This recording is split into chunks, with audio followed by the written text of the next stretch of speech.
मृत्यु के 24 घंटे बाद आत्मा अपने घर क्यों लौटती है? प्रिय मित्रों, गरुड़ पुराण में बता पाया गया है कि जब किसी की मृत्यु होती है तो उसकी आत्मा 24 घंटे बाद अपने घर दोबारा से आती है। प्रिय मित्रों, मृत्यु एक ऐसा सत्य है जिससे कोई बच नहीं सकता है, नहीं इसको टाला जा सकता है। जब किसी की मृत्यु होती है तो उसकी आत्मा भौतिक शरीर से निकलकर सूक्ष्म रूप में उस स्थान पर घूमती रहती है जहां उसने अपने जीवन में अंतिम समय बिताया है, जहां उसकी आत्मा ने शरीर को त्यागा है क्योंकि वह अपने सांसारिक मोह माया में उलझा रहता है। प्रिय मित्रों, उसे यह आभास नहीं होता है कि वह इस संसार से भौतिक शरीर को त्याग दिया है। आत्मा को अपने प्रियजनों का मोह सताने लगता है, उसके परिजन उसके मन अपने ओर आकर्षित करता रहता है। प्रिय मित्रों, आत्मा फिर से अपने शरीर में प्रवेश करने की कोशिश करता है, बार बार अपने शरीर में प्रवेश करने की कोशिश करती है, पर उसे यह आभास नहीं होता है कि उसने संसार को त्याग दिया है। उसे इस संसार को त्यागना बहुत कष्टदायक होता है। प्रिय मित्रों, फिर यमदूत या देवदूत उसके कर्मों के हिसाब से उसकी आत्मा को लेने आता है। आत्मा को 24 घंटे के अंदर यमराज के सामने प्रस्तुत किया जाता है, जहां उसके कर्मों का लेखा जोखा चित्र गुप्त करते रहता है। उसके कर्मों के लेखा जोखा करने के बाद आत्मा को फिर से यमदूत 24 घंटे के बाद धरती पर छोड़ दिया जाता है, जहां उसके परिवारजन उसे बुलाते रहते हैं। यह यात्रा आत्मा के कर्मों के अनुसार बहुत कष्टदायक या प्रेरणादायक होता है। प्रिय मित्रों, गरुड़ पुराण, जो हिंदू धर्म के 18 महापुराण में से एक है, इस पुराण में मनुष्य जन्म मरण से लेकर आत्मा से जुड़ी सारी बातों का विस्तृत रूप जानकारी दिया गया है। तो आइए शुरुआत करते हैं गरुड़ पुराण की उस ज्ञानवर्धक प्रस्तुति को कि मनुष्य के मरने के बाद उसके आत्मा 24 घंटे बाद अपने घर क्यों लौटती है। राधे राधे प्रिय मित्रों, स्वागत है हमारे इस चैनल पवित्र मार्ग पर। दोस्तों, गरुड़ पुराण की इस ज्ञानवर्धक प्रस्तुति में आप खो जाएं। उससे पहले हम आपको बता दें कि इस वीडियो को आधा अधूरा देखने की गलती बिल्कुल भी नहीं करें, क्योंकि यह गरुड़ पुराण की रहस्यमय प्रस्तुति है। इसे सुनने के बाद आपके जीवन से जुड़ मृत्यु का डर, समस्त लोभ क्रोध मोह खत्म होगा। प्रिय मित्रों, गरुड़ पुराण में भगवान श्री हरि ने बताए हैं कि किसी भी व्यक्ति को गरुड़ पुराण की बातों को आधा अधूरा नहीं सुनना चाहिए, क्योंकि आधा अधूरा ज्ञान हमेशा विष के समान होता है। इसीलिए प्रिय मित्रों, आपसे यही आग्रह है, आप इस वीडियो को बिना रुके अंत तक जरूर देखिए। साथ ही इस वीडियो को एक लाइक करके चैनल को अवश्य सब्सक्राइब कर लीजिए। और हां प्रिय मित्रों, कमेंट बॉक्स में जय श्री कृष्ण लिखकर ईश्वर को आप अपना आभार व्यक्त जरूर कर दीजिए। इससे आपके जीवन से जुड़ी समस्त दुखों का अंत होगा और जीवन खुशहाल रहेगा। आइए दोस्तों, जानते हैं दोस्तों, गरुड़ पुराण में बताया गया है कि जब किसी की मृत्यु होती है तो उसके भौतिक शरीर से सूक्ष्म आत्मा निकलने के बाद 24 घंटे के अंदर फिर से वह अपने घर परिजनों के पास दोबारा से आती है, क्योंकि उस सूक्ष्म आत्मा को अपने परिवार और सांसारिक मोह के बंधन में उलझी रहती है। वह आत्मा अपने परिवार के साथ 10 दिनों तक साथ ही भटकते रहती है। प्रिय मित्रों, उस आत्मा को तृप्ति तभी प्रदान होती है जब परिवारजन उसका कर्मकांड करते हैं, तब वह इस संसार को छोड़कर अपने नए यात्रा के लिए प्रस्थान करता है। प्रिय मित्रों, गरुड़ पुराण हिंदू धर्म का एक ऐसा ग्रंथ है जो हमें जन्म मरण से लेकर मनुष्य अपने व मान जीवन कैसे जिए, ये सभी चीजों के बारे में सिखाते हैं। आइए प्रिय मित्रों, आज हम एक कथा के माध्यम से जानते हैं कि मृत्यु के 24 घंटे बाद आत्मा अपने घर क्यों लौटती है। इसके पीछे क्या आध्यात्मिक रहस्य छुपा हुआ है, जो गरुड़ पुराण स्कंद पुराण के द्वारा बताया गया है, जो जगत के रचयिता ब्रह्मा जी ने स्वयं मुनि नारद को बतलाया था। आज हम उन्हीं भावनात्मक कथा जानेंगे। प्रिय मित्रों, एक समय की बात है, ब्रह्मलोक में श्रेष्ठी की रचना करने वाले ब्रह्मा जी अपने आसन पर ध्यान मग्न में बैठे हुए थे। तभी देव श्री नारद नारायण का जाप करते हुए वहां पहुंचे। उन्होंने आदर पूर्वक प्रणाम करके बोले, श्रेष्ठी की रचना करने वाले ब्रह्मदेव, मेरे मन में एक प्रश्न है, जो मेरे मन को बहुत ही व्याकुल कर रहा है। क्या आप मेरे प्रश्न का जवाब देंगे? हे प्रभु, हर जीव, मनुष्य का जीवन से मृत्यु, आत्मा रचना करना या आत्मा का पूर्ण जन्म करना, सब आपके ही हाथों में है। हे प्रभु, मैं यह जानना चाहता हूं कि जब किसी की मृत्यु होती है तो मृत्यु 24 घंटे बाद आत्मा अपने परिवारजन के पास क्यों लौटती है? क्या उसे अपने प्रियजनों का याद सताने लगती है या यह कोई प्राकृतिक का नियम है? फिर ब्रह्मदेव ने नारद के बातों को सुनकर मुस्कुराए और बोले, हे देवश्री नारद, आपका यह प्रश्न बहुत ही उत्तम और महत्वपूर्ण है, जो हर उस मानव जाति लिए उसके जन्म, मृत्यु और पुण्य जन्म पर आधारित है। फिर ब्रह्मदेव बोले, हे नारद, मैं तुम्हें एक कथा सुनाता हूं जो न तुम्हारे इस प्रश्न उत्तर देगी, बल्कि हर मनुष्य के लिए एक चेतावनी और प्रेरणा भी होगी, जो मनुष्य अपने मृत्यु के सत्यता को समझ नहीं पाता है। तुम इस कथा को पूरे ध्यान पूर्वक आखिरी तक सुनो।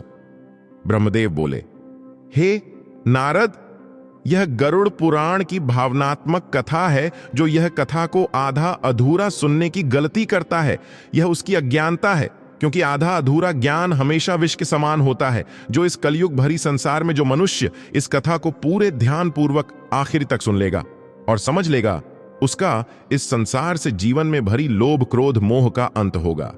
यह संसार केवल एक माया की जाल है। इस संसार जो भी कुछ घटता है, यह प्राकृतिक का परिणाम होता है। फिर नारद बोले, हे प्रभु, मैं उस कथा को पूरे ध्यान पूर्वक तक सुनूंगा और समझूंगा। आप निश्चित होकर उस कथा को सुनाएं। फिर ब्रह्मदेव उस कथा को सुनाते हैं। फिर ब्रह्मदेव बोले, हे नारद, प्राचीन काल में एक राजा रहता था जिसका नाम वीर सिंह था। बहुत ही न्यायप्रिय और वह अपने जनता के उत्तरदायित्व था। वह अपने राज्य का पालन धर्म के अनुसार करता था। वह हमेशा पुण्य कार्य में लिप्त रहता था। लेकिन एक दिन उसकी अचानक मृत्यु हो जाती है। राजा की मृत्यु से पूरे परिवार और राज्य की प्रजा यह सुनकर शोक में डूब गई। राजा की मृत्यु के तुरंत बाद उसकी आत्मा नश्वर शरीर को त्याग कर बाहर निकल जाती है। फिर ब्रह्मदेव बोले, हे नारद, जब किसी की मृत्यु होती है तो उसके आत्मा शरीर को त्याग देती है, परंतु वह अपने भौतिक संसार के बंधनों से मुक्त नहीं हो पाती। वह अपने संसार मोह माया की जात में उलझा रहता है। वह सांसारिक मोह के कारण अपने घर, परिवार, प्रियजनों के आसपास ही घूमती रहती है। राजा सिंह मृत्यु के बाद उसकी आत्मा शरीर को तो छोड़ देती है, परंतु वह घर में सूक्ष्म रूप में हर वह दृश्य को देखता रहता है जो उसके परिवारजन उसके लिए करते हैं। आत्मा अपने परिवार को रोता चिल्लाता देखकर उसे रोकने की भी कोशिश करती है, परंतु उसके बाद कोई सुन नहीं पाता है। राजा की आत्मा ने यह सोचा कि मेरे परिवार को यह क्यों नहीं समझ आ रहा है कि यह संसार अस्थाई है। यह संसार एक मोह माया खेल है। मुझे इससे मुक्त होना होगा। लेकिन राजा की आत्मा को परिवारजन उसको अपनी तरफ खींच रहा था। प्रिय मित्रों, फिर भगवान ब्रह्मा ने बोला, हे नारद, मृत्यु के 24 घंटे बाद आत्मा को अपने घर इसलिए लौटने पड़ता है क्योंकि वह अपने संसार परिवार मोह में उलझी रहती है। उसकी आत्मा को परिवार पुकारता रहता है, जिससे उससे मोक्ष प्राप्त करने में बाधा उत्पन्न होता है। वह अपने आप को रोक नहीं पाता है। जब राजा की आत्मा मृत्यु के 24 घंटे बाद अपने परिवार के पास आती है तो यह देखती है कि उसके परिवार, उसकी पत्नी आंसू से भरी हुई है। उससे पत्नी बार बार कह रही है, हे राजन, आप हमें छोड़कर क्यों चले गए? हमारा क्या होगा? उसके पुत्र अपने मां को कहता है, मां, पिताजी क्यों नहीं बोल रहे हैं?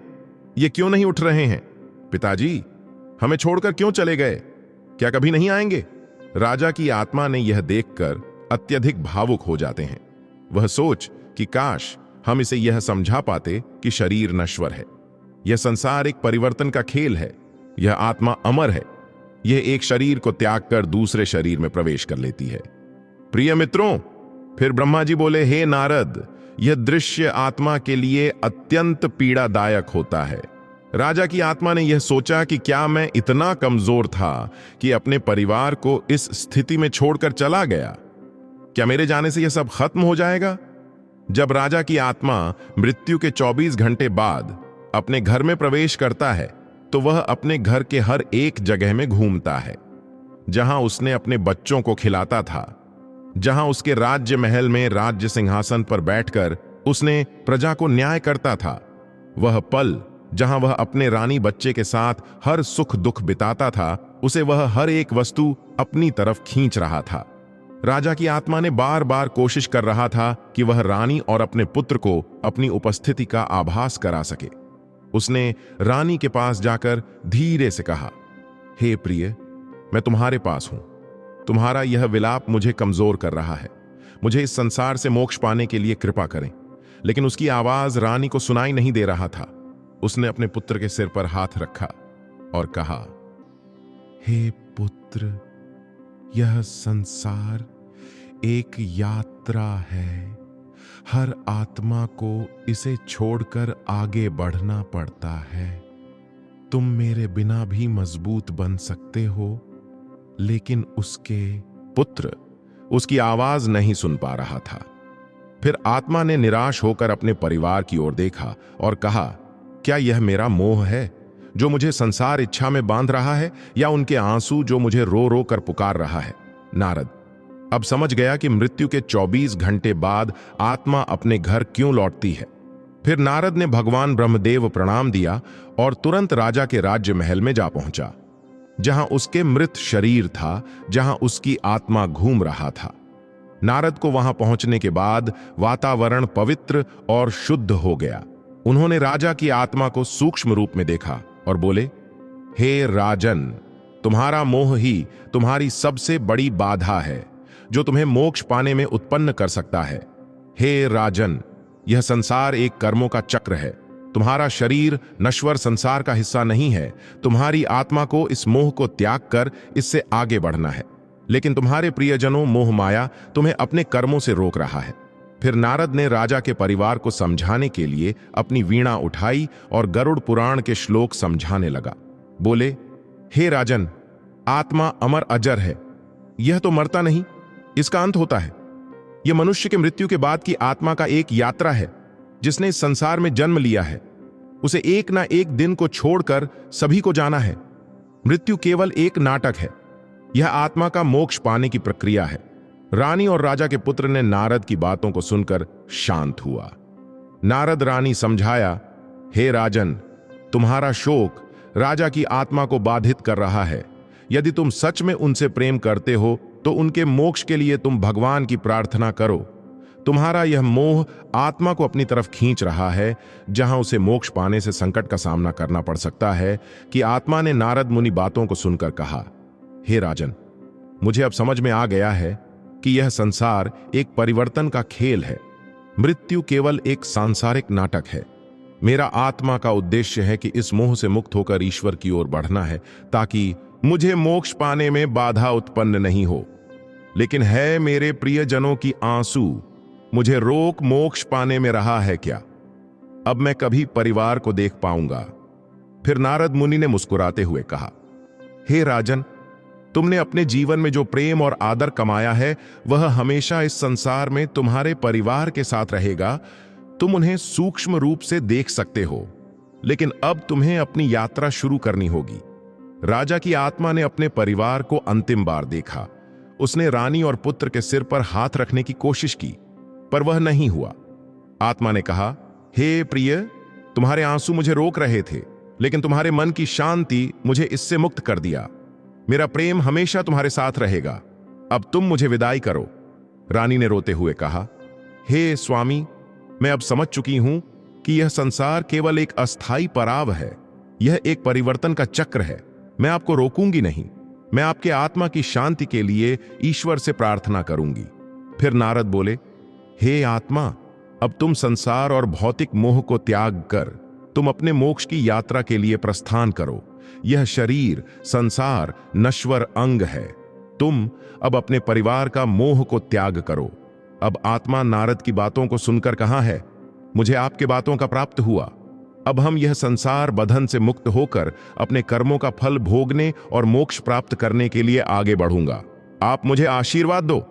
प्रिय मित्रों, अब नारद ने राजा के परिवार को समझाया कि हे राजन, आत्मा के मोक्ष पाने लिए तुम्हें उसका कर्मकांड करना होगा, उसका रवि करना होगा, ताकि उससे मोक्ष प्राप्त हो सके, उसे इस संसार से मोक्ष की प्राप्ति हो सके।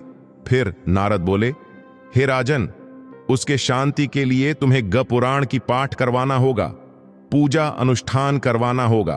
पिंड दान और श्राद्ध से आत्मा को तृप्ति प्रदान होती है। यह कर्म आत्मा के मोक्ष पाने का रास्ता बनता है, जिससे उसकी आत्मा भटकती नहीं है। प्रिय मित्रों, राजा के परिवार ने नारद की बातों को दृढ़ संकल्प किया और राजा की आत्मा के मोक्ष प्रदान करने के लिए उसका श्राद्ध पिंड दान किया, गरुड़ पुराण का पाठ किया, पूजा अनुष्ठान हवन किया। उसके बाद आत्मा घर को छोड़कर यमलोक की यात्रा की ओर प्रस्थान किया। वह हमेशा के लिए परिवार से अलविदा हो गया। प्रिय मित्रों, यह कथा हमें यह प्रेरणा देती है कि मृत्यु केवल एक जीवन की यात्रा है। हमारा आत्मा अमर अजर होता है, वह कभी भी नहीं मरता है। मनुष्य की मृत्यु के 24 घंटे बाद आत्मा अपने घर इसलिए लौटती है क्योंकि उसके परिवारजन उसे बुलाता रहता है। परिवार को रोना चिल्लाना उसे बहुत व्याकुल करता रहता है। उसे यह समझना इतना आसान नहीं होता है कि वह इस नश्वर संसार त्याग दिया है। यह समय आत्मा के लिए बहुत ही कष्टदायक होता है। यह संसार केवल एक परिवर्तन का चक्र है। प्रिय मित्रों, गरुड़ पुराण हमें सिखाता है यह जीवन हमारे कर्मों का फल है। यह ग्रंथ में यह समझने की प्रेरणा देता है हर जीव प्राणी का जीवन नश्वर है। जो मनुष्य जीव प्राणी जन्म लिया है उसे इस संसार से मुक्त होकर ईश्वर मिलन होना है। प्रिय मित्रों, गरुड़ पुराण हिंदू धर्म के महान ग्रंथ में से एक है। यही हमारे जीवन को सही दिशा में चलने का ज्ञान देता है, जो हमें यह सिखाता है मनुष्य का जन्म मृत्यु केवल संसार बंधन का मोह है। यह ग्रंथ न केवल जीवन और मृत्यु के रहस्यों के बारे में बतलाता है, बल्कि यह भी समझाता है कि मनुष्य अपने जीवन को किस प्रकार सही दिशा में ले जाकर जीवन को बेहतरीन बना सकता है। प्रिय मित्रों, गरुड़ पुराण हिंदू धर्म का वह ग्रंथ है जो मनुष्य के जन्म मरण से लेकर वर्तमान जीवन कैसे जिए, इन सभी चीजों के बारे विस्तार बतलाता है। प्रिय मित्रों, जीवन एक दुर्लभ अवसर है जिसे हम सही दिशा में ले जाकर आत्मा को मोक्ष की ओर अग्रसर कर सकते हैं। मनुष्य की मृत्यु के 24 घंटे बाद आत्मा अपने परिवारजन के इसीलिए आती है क्योंकि वह अपने परिवार के साथ कुछ दिन सूक्ष्म होकर रह सके।